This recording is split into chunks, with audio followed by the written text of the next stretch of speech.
Só com a internet.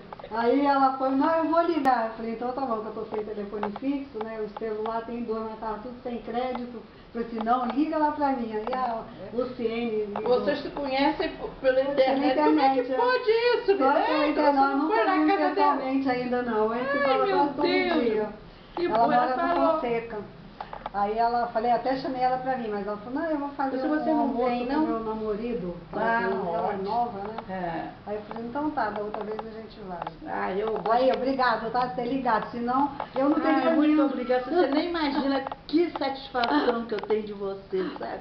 Que é a única cunhada que eu tenho, né? Ah, é, o generoso casou só uma vez, né? Agora ele já tá 5 vezes casado já. Ah, não sei. Mas não, casado foi com você. Eu já não considero o segundo casamento casado, não. Ele aí já é. Troca muito, né? Tá. Tá.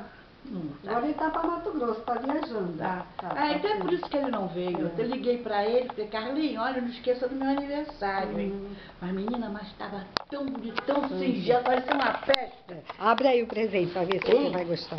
Ah, eu vou gostar. Aqui, vem cá no meu quarto.